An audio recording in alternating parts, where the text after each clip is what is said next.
Hello again. Finally awake. Today we'll be performing a comprehensive eye test on all of the biggest baddies in Skyrim. You read the title. Can you beat Skyrim without being detected by enemies? And for some reason I'm doing this without using bows, which would be significantly easier. Well, there are two ways to find out anyway. Yes? Either go and do it, which I'm really not sure I recommend, or just watch this video, which should save you a good 30 hours or so.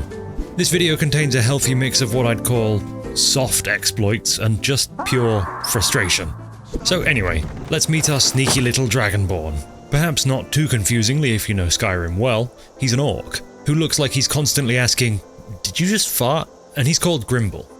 After not getting his head cut off, he'll sprint through the burning town past this Alduin guy and briefly join forces with Hadvar to not particularly stealthily kill some Stormcloaks. Off to a bad start. I don't think this part is possible to stealth, but maybe I'm wrong, let me know. Anyway, the stealthiness begins here in the caves, with the bear. The bear is sleepy, meaning Grimble here can train his sneak skill by just shuffling around behind it. In fact, it turns out there's no need to head back and forth when you could just auto-run into a nice little crevice in the wall instead. You might look at this 4.5 hour long recording file of me sneaking into a wall and think, what a waste of time.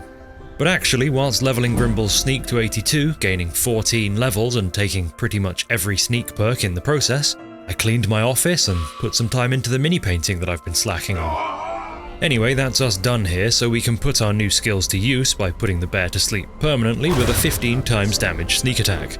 Nice, but it will get nicer. Because next we're going to join the Dark Brotherhood. A fairly simple task with an immediate massive reward. After literally rolling into Riverwood and taking some stuff from Alvor, including a steel dagger that will improve for a little extra damage, we're straight off to Whiterun, taking the salmon route to avoid detection on the way. We head through the gate and... There's a nip in the air. Cold won't be good for my crops. I own the Pelagia farm just outside the city wall. Okay man, I didn't ask. I walked up towards Dragonreach and then remembered that's not what I'm supposed to be doing. I just kind of got sucked into the story again like I always do. What we're meant to be doing is taking the cart outside all the way to Windhelm. Climbing back and we'll be off. One of the best voice lines in video games. Windhelm, and is where this kid, Aventus Aretino, lives, and he's doing something wild involving a load of human meat. He's performing the ritual required to open a contract for the Dark Brotherhood to have someone killed. Grelod the Kind, specifically. But she's not kind. She's terrible to all of us. Oh, the game crashed. Alright, never mind, we'll load back in and tell Aventus that we'll murder an old woman for him, and then he does this for a while, which is interesting. But now we're off to Riften, where Grimble swiftly executes Old Lady Grelod. We tell Aventus we've done it, and he gives us a plate or something. But more importantly, if we now just teleport around Skyrim for a little while, eventually a courier will give us this fun letter. They know. Very good. I wanted them to know. Now to rent a room to try and sleep in, despite this knobhead just going to town on his loot at 4 AM. So that we can be kidnapped by Astrid here. She tells us to figure out which of these tied up folks is supposed to... Wait, Grimble, what are you doing? Well, okay, I guess that works too. And with that, we're in. Well, well. She gives us the passphrase to the Dark Brotherhood Sanctuary, which is all the way over in Falkreath, so once again we're taking a cart ride across the country. Grimble says hello to the creepy door, and now we can get what we came here for. Drip. Specifically the shrouded hand wraps, which double sneak attack damage with one-handed weapons, meaning we now do 30 times sneak damage with daggers. Very good. When I said drip though, unfortunately I meant clown drip. It's not a great look. So we'll quickly grab the Dark Brotherhood armor set from Astrid here, which is basically a gimp suit. We'll be wearing a healthy mix of both to maximize our sneaky capacity. The shrouded boots give us silent movement, the hood gives us a bonus to sneakiness. You get the idea. We're a sneaky gimp clown. Anyway, we don't need to do anything further here, we've got what we came for. Let's go and test our sneakiness on some wolves.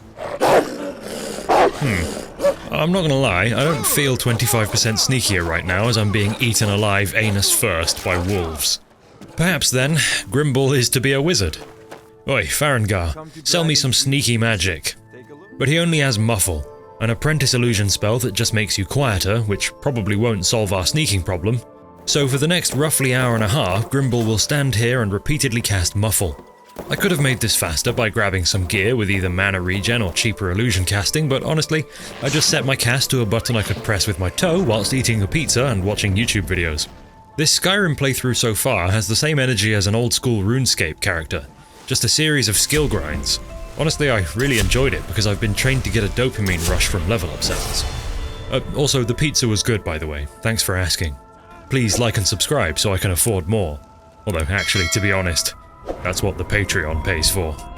Anyway, to summarize, the only really important illusion perk aside from the mana cost ones is silent casting, which we grabbed at level 19 after reaching 68 illusion. A short while later, at 75 illusion, we can head to Hogwarts over by Winterhold, heal the gatekeeper and then run along to this Drevis guy, who sells the spell we came here for, invisibility. However, Grimble is quite poor, and there are many ways to make a load of gold in Skyrim, but for a sneaky guy like Grimble, I can't think of anything more thematically appropriate than pickpocketing. So then, we're off to Riften. Specifically to Riften's jail. Stop right there, criminal scum! Where Grimble uses his one prison pocket lockpick to get out of his cell and slip past the guards to steal back his things. Things that he'll use to then murder the prison guards, before meeting this guy here, Sibby Blackbriar. Sibby here stands permanently by the bars of his cell, and since you're technically still a prisoner at this point, you can't gain a bounty for repeatedly failing to pickpocket him. So in order to quite shockingly quickly level pickpocket, all you need to do is take his stuff and then put it back again, and then take it again, and then put it back again, and then take it again, and then put it back again, and then take it, and then put it back again, and so on. It took about half an hour to get level 100 pickpocket like this, which took us all the way up to level 28. By the way, that's important because there's something that I want that you need to be level 30 to get. But anyway, we'll take our newfound abilities back to Whiterun, where we can just kind of take everything from anyone, including all of their house keys, starting with Bellathor, the owner of the general store. We'll steal everything even remotely valuable in here, including all of his wife's jewellery right off of her neck, and then into Acadia's Cauldron, the alchemy shop, where there's lots of semi-valuable plant matter to be had. We'll do the same to the blacksmith lady in what folks are calling the Great Jewellery Vanishing of Whiterun, and then in the morning, Grimble has some selling to do. All of the shopkeepers need new stock after all. Back at the college, we're still short a few hundred gold, so we'll head into town and see Berna here, who will buy literally any old garbage it seems. So finally, invisibility. And sure enough, it does exactly what it says on the tin. We just need 2 more levels so we can move on to the next stage of Grimble's personal growth. Therefore, we'll sneak into this wall here in the college courtyard whilst repeatedly casting invisibility. I got another level up this way to 29, but it's excruciatingly slow, so perhaps we should instead start on the main story quest at Bleak Falls Barrow, which will provide some opportunities to train one-handed. With that skill being all the way down at 22, every couple of sneak attacks provides a level up, as this hunter will demonstrate. They'll also give us a new dagger, because since we're level 29 of course, people have considerably better gear on them now. So Grimble rolls around stealthily one-shotting bandits, but not the 2 in the main entrance hall because they just stand there staring at each other and I couldn't find a way to stealth kill them both, so they'll just stand there forever. Down this spiral staircase is the ultimate stealth test. In an earlier test run of this concept, I couldn't make it past these skeevers, poised and ready to strike, at the doorway down below. Animals in Skyrim seem to be much more perceptive than the people, but with the power of invisibility, Grimble slips by like a silent fart. He one-shots the giant spider and then stealthily cuts down Arvel the Swift, twice, and then next up with the sleeping Draugr, which are predictably very easy to stealth kill. So after ending a few ancient bloodlines, Grimble slips into the final area with the Dragon Word, where he stealth kills the Scourge Lord as well. Back at Farengar's lair, we'll steal an elven dagger from Delphine and enchant it with frost damage, which we've learned from an axe that we got in the barrow.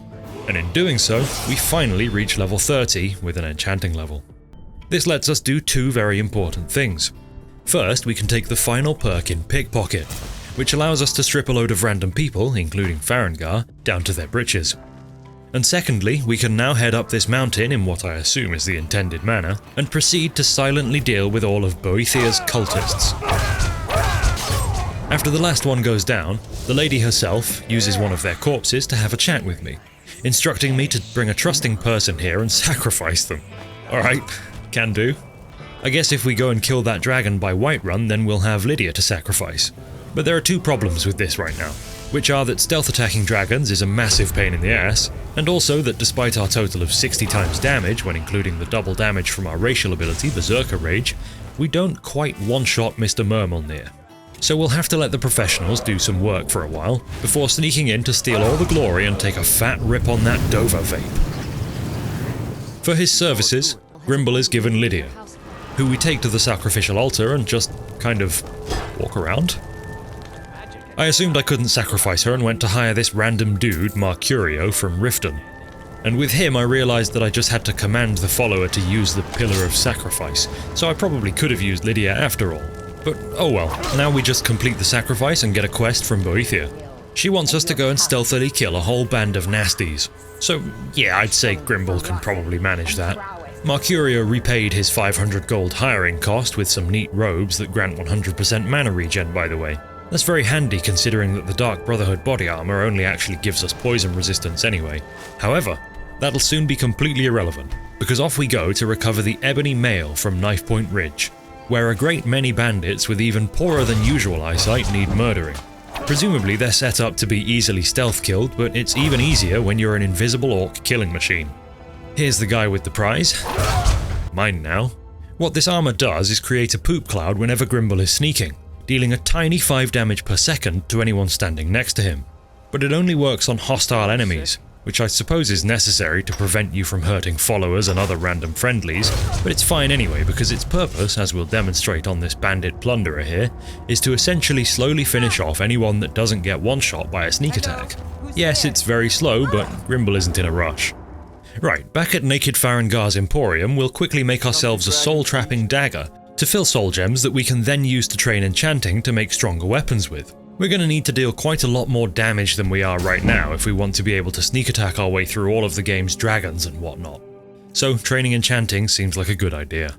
At this point we make a start on the game's main quest line. But I don't just want to spend the whole video telling you the story of Skyrim, since if you're watching this that means you have eyes, and if you have eyes, Todd's found a way to put Skyrim in them. Suffice it to say, Grimble stealth kills a lot of Draugr with a mix of regular old attacks for the lesser amongst them, and then a few very slow and steady poop cloud kills for the big boys. Draugr don't exactly have great eyesight, so we don't even really need to stay invisible. Grimble can just stand in front of this Death Lord and wait for the cloud to do its foul work. He puts old Sigdis Galderson to bed in much the same way, murders some folk on the way up to the Greybeards, can't hide from Arngeir of course, and then behaves like a goblin and yells at them for a bit, you know the drill. Let's pick back up with Grimble after his horn retrieval mission for the Greybeards back in Riverwood, where some cultists seem to magically know he's arrived and try to walk him down. He gives them the slip and it's into Delphine's secret little back room. No, not that Delphine, this one. It's more of an underground prepper bunker than a sex dungeon, unfortunately. But anyway, some lore happens in here and then we're off to kill a dragon, leaving the cultists behind in Riverwood. Now, dragons. As we demonstrated earlier, this is where things can get quite frustrating. Grimble doesn't really do enough damage to one-shot the dragons, and actually pulling off sneak attacks is far more difficult than it ought to be thanks to their extremely wonky hitboxes. Anyway, it takes a couple of hits, but there we go. Grimble can indeed stealth kill a dragon, something that'll only really get easier as his access to better and better weapons increases. The next part of the main quest involves being an extremely sneaky boy for Delphine, so we might as well go ahead and do it since it's so on brand. Before we do that though, Grimble picks up a glass dagger with 15 absorb health and then enchants some boots and a necklace with better sneakiness. Very good. So we give all of our useful kit to Malborn in Solitude and pick it back up from him after being smuggled into the Thalmor embassy, where Grimble just kind of floats around being a menace, unceremoniously stealth killing a whole load of elves before freeing Malborn, who obviously got figured out and captured. Now the Thalmor will be hunting me for the rest of my life. He's not very grateful, so Grimble kills him. Look, I never said that Grimble was a good person. I did take the main quest a little bit further than this, but you know what would be more fun than telling you about that? Joining the Dawnguard. Of course though, the dragons won't just let me go that easily, and one of them shows up in Riverwood. It takes a long time, but eventually it does land, so Grimble can somersault his way to poke it in the tail and take another fat rip of dragon juice. Now, the Dawnguard live all the way down here on the southeast corner of the map. In a cave? Oh, never mind, it's not a cave. They in fact live in this massive fortress. This guy here, Isran, is our new quest daddy and sends us to Dim Hollow Crypt. Grimble heads over there and says hello to the resident vampires with a throat full of dagger. He's able to put down another vampire right in front of its animated skeletons whilst they're staring right at him. I mean, I suppose they don't actually have any eyes, to be fair, so we can't be too hard on them. Grimble gets level 33 doing some random enchantment just for the sake of it in this cave, and at this point, unless I can get a load of one-handed levels, the only place to put our points in is enchanting. I've run through this next little section in third person just so you can see quite how ridiculously overpowered Grimble actually is, by the way. It's pretty bonkers, he just kind of rolls around folding everything up with his dagger. Eventually we come to this basic puzzle machine that, once completed, reveals... Oh, a woman? Alright, she's a vampire and we have no choice but to team up with her. Also, she has an Elder Scroll for some reason. So, in our first quest for the vampire hunters, we've teamed up with the vampires. Grimble, be honest with me. Is it just because she's hot? Well, either way, this isn't ideal. You presumably noticed that I haven't had any followers in this video, because they can make being sneaky a little bit difficult. But for a lot of these Dawnguard quests, Serana is a forced companion, meaning whilst she's being detected and making enemies hostile, Grimble has to just kind of stand around, poop clouding them to death. Anyway, we agreed to take Serana to her home, which is very vampire-y, some of the most vampire-y content I've seen in a long while, to be honest. Her dad here, Lord Harkon, offers to make us a vampire and even shows us what kind of vampire he is. I assume we'll be stealth killing him at some point. I feel like I could probably just do it now, to be honest, but the game won't let me. So for some reason, the vampires let me go. So off we go to explain to Isran that we just spent a nice evening with a load of vampires and didn't kill them. Unsurprisingly, he moans about this. They what? But nonetheless, he gives us another quest, which is to go and gather two of his old pals from back in the day to help out with the impending vampire doom situation. On the way to the first of these two, Gunmar, Grimble just needs to check something real quick. Yeah, okay, he can indeed sneakily murder a giant. Good to know, just kinda wanted to check. Anyway, Gunmar is hunting a bear and won't come back with us before it's been dealt with. So into this cave we go. And, Gunmar, how certain are we that it's a bear? I've never seen a bear that makes webs. Sure enough, the place is full of massive spiders. In fact, the final room where that bear is, there's also an even bigger spider. Gunmar rushes in and gets pretty quickly incapacitated whilst sneaky old Grimble quietly puts everything in the room down. Come on, Gunmar, they're dead. Up you get. It's off to Fort Dawnguard with you. With him on his merry way, the other person we need to meet is Sorine Gerard, a lady obsessed with Dwemer bits. She's all the way out here, so off we go, almost immediately hearing the distant cry of a dragon. But thankfully it never catches wind of us, and when we finally find Sorine, she's lost her bag of Dwemer gyros and won't come help until we find them for her. Well, just look around, will you? They're right here, Sorine. Right here. Thank you. And she's going to help us avert a vampire apocalypse somehow. Alright. Back at base, Isran makes sure we're not vampires by opening the roof up to expose us to the starry night sky. Oh god, Grimble is surrounded by idiots. Speaking of, Serana the vampire has shown up here at the Vampire Hunter Stronghold and tells us that her dad Harkon has gotten way into conspiracy theories or something. Really rough Alex Jones type stuff. So she thinks we should probably kill him after all. I'm not gonna lie, I'm honestly surprised and kind of annoyed there's no option to just say screw this and kill all the vampires without her help. But anyway, there isn't. So this quest involves hunting down a Mothman to read her Elder Scroll, and as luck would have it, there's one in Skyrim right now.